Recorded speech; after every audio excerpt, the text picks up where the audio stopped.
안녕하세요. 벤코 만나교회 성도님들, 손진영 목사입니다. 매일 만나 6번째 시간 이렇게 만나 뵈서 너무 감사하고 또 좋네요. 어, 고난주간입니다. 어제 말씀드린 대로 미디어 금식 또는 금식 잘 한번 실천해 보고 계시는지요? 저희 집은 어제 저녁 그리고 오늘 저녁 이렇게 금식을 하고 있습니다. 어저께 저녁에 금식을 하면서 아이들이 밥을 못 먹으니까 배고팠나 봐요. 우리 예라이가 아빠 배가 아픈 것 같아 막 이렇게 얘기하면서 배고픈 투정을 하더라고요. 그래서 배고프면 먹어, 못 참겠으면 먹어 이렇게 얘기했더니 예랑이가 예수님은 우리를 위해서 십자가도 지셨는데 뭐 이 정도는 참아야지 뭐 괜찮아 이렇게 얘기하는데 뭔가 짠하면서도 아이가 금식을 통해 예수님의 그 십자가의 길을 묵상하고 또 생각하고 있는 것 같아서 참 감사하다라는 생각이 들었습니다. 절대 강요를 하고 있지 않고요. 아이들에게 권면했고 또 아이들이 그 말을 듣고 지킬 수 있는 때까지 한번 지켜보겠다라고 해서 어제 금식했고 오늘 금식했는데 어떻게 될지 모르겠습니다. 아무튼 고난주간 금식하며 또 미디어 금식하며 좀 더 거룩하게 1년에 일주일 이 고난주간을 하나님 앞에 좀 더 깨끗한 모습으로 보내는 우리 성도님들 되시기를 바랍니다. 그럼 오늘 말씀 함께 보도록 하겠습니다. 오늘 말씀은 마태복음 23장입니다. 23장 27절부터 28절까지의 말씀입니다. 마태복음 23장 27절에서 28절까지의 말씀입니다. 제가 봉독하겠습니다. 화 있을진저 외식하는 서기관들과 바리새인들이여 회칠한 무덤 같으니 겉으로는 아름답게 보이나 그 안에는 죽은 사람의 뼈와 모든 더러운 것이 가득하도다. 이와 같이 너희도 겉으로는 사람에게 옳게 보이되 안으로는 외식과 불법이 가득하도다. 예수님께서 고난주간 화요일 많은 일들을 행하셨습니다. 그 많은 일들 중에 특별히 오늘 본문은 서기관들과 바리새인들에게 말씀하시는 내용인데 그들을 향해 예수님은 회칠한 무덤 같다라고 얘기하고 계십니다. 겉으로는 뭔가 아름다워 보이지만 그 안에는 무덤, 즉 사람의 뼈와 시신이 또 냄새나는 것이 가득한 그런 상황과 같다라고 말씀하세요. 당시 종교 지도자들인데, 그렇죠? 서기관들과 바리새인들은 당시의 리더급에 속하는 사람들인데 그들을 향해 예수님께서 이 고난 주간을 보내시면서 이렇게 강한 메시지를 그들에게 왜 던지셨을까요? 어제 말씀도 그렇고 또 오늘 말씀도 그렇고 앞으로의 말씀도 그렇지만 예수님께서 금요일날 십자가에 달려 죽으시기 전까지 이스라엘 백성들 가운데 있는 악한 것에 대한 근원들을 뿌리째 뽑으려고 하시는 의도들이 보이고 있는 것을 우리는 알 수 있습니다. 고난주간을 통해 우리의 죄가 그렇게 깨끗하게 씻겨나갈 수 있도록 회개하는 은혜가 있기를 소망합니다. 그럼 왜 예수님께서는 서기관들과 바리새인들에게 회칠한 무덤이라는 말씀을 하셨을까요? 사실 그 내용을 보려면 마태복음 23장 앞절을 저희들은 보아야 됩니다. 2절과 4절의 내용을 보면 그들은요, 3절에 보면 그러므로 무엇이든지 그들이 말하는 바는 행하고 지키되 그들이 하는 행위는 본받지 말라. 그들은 말만 하고 행하지 않는다라고 얘기해요. 그들의 가장 큰 잘못 중에 하나는 바로 언행 불일치였습니다. 그들은 말만 하고 지키지 못하는 사람들이었습니다. 그래서 그들의 행동은 지켜가되 그러나 그들의 모든 행위, 말하는 바는 행하되 행위는 본받지 말라라고 말씀하고 계시는 거예요. 두 번째로는 5절에 나오는 내용인데 하나님보다는 사람들의 눈을 더 의식하는 태도들이 그들 가운데 있었습니다. 그리고 세 번째는 지나친 명예욕과 교만이었습니다. 6절에 보면 23장 6절에 보면 잔치의 윗자리와 회당의 높은 자리와 또 사람들에게 칭함을 받는 것을 좋아했다라는 말씀이 나오고 있습니다. 이들의 이런 외형적인 모습, 외형적으로 거룩하고 깨끗해 보이는 모습들에 대해서 예수님은 회칠한 무덤이라는 비유를 들어주고 계십니다. 그럼 이 회칠한 무덤이란 무엇일까요? 사실 구약시대나 예수님 시대의 이스라엘 사람들은요, 자신들의 죽고 나면 무덤을 만들었는데 우리나라 중에 봉분이라고 하죠. 이렇게 볼록 솟아나온 무덤이 아니라 그 예수님이 죽으시고 들어가셨던 것은 돌 같은 굴 같은 데에다가 무덤을 만들어 굴 문을 막는 방식이 있었죠. 이건 좀 잘 사는 사람들이에요.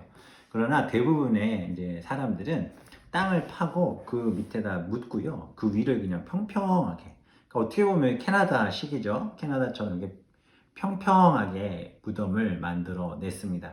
그러다 보니까 이제 무슨 문제가 발생하냐면 사람들이 6월절이 다다라서 사람들이 이제 몰려오기 시작하면 전국에서 수십만 명의 사람들이 몰려드는데 그 순례자들이 몰려들 때 이들의 정결법 가운데 어떠한 것이 있냐면 시체나 무덤에 몸이 닿으면 부정해져요. 그래서 그렇게 하면 예배에 참여할 수가 없게 됩니다.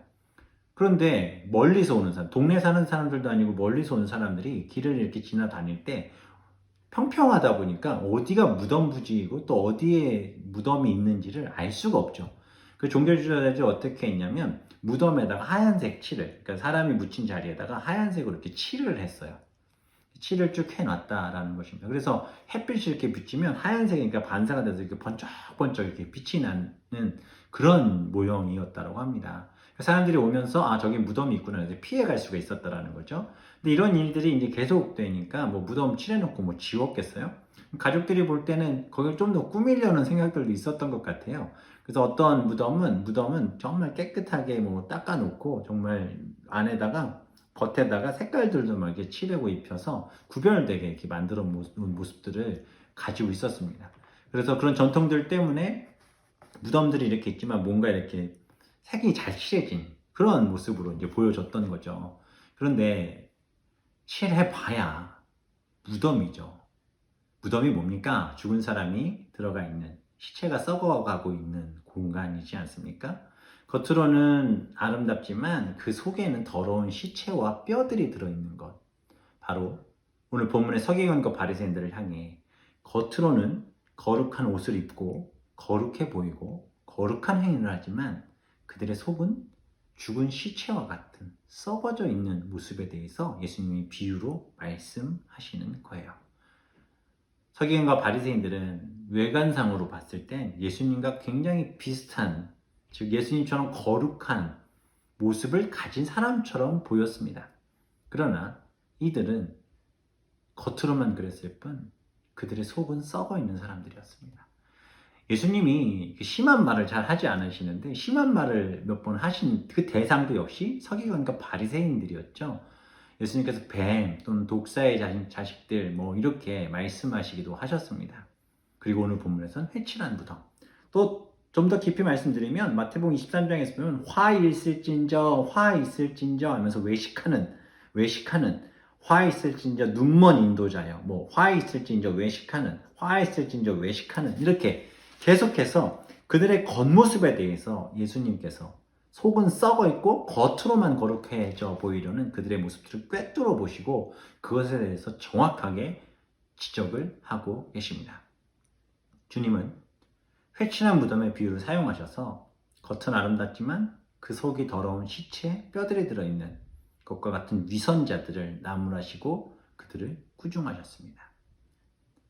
이 말씀을 보면서 아니 어제부터 이렇게 고난주간에 있는 말씀들을 쭉 보면서 제 안에 드는 생각은 또 제 안에 드는 하나님의 음성은 진웅아 너의 죄를 회개해야 되지 않겠니? 라는 질문들이었습니다. 고난주간에 특별히 예수님께서 이스라엘 백성들 가운데 있는 죄들을 계속해서 드러내세요. 어제는 성전 청결 사건이 있었죠. 그것도 그렇고 또 오늘은 지도자를 향한 이 메시지들. 이제 외출이면 십자가를 지시고 그들의 죄를 사하여야 되실 예수님. 예수님 십자가 달려 죽으시는 그 이유와 목적 사람들은 알지 못했습니다. 그래서 예수님은 더 답답하셨던 것 같아요. 내가 십자가를 지고 그들의 죄를 위해 죽어야 하는데 여전히 아무것도 모른 채 저렇게 죄 가운데 살아가고 있는 사람들을 보며 예수님은 마음이 아프셨던 것 같습니다.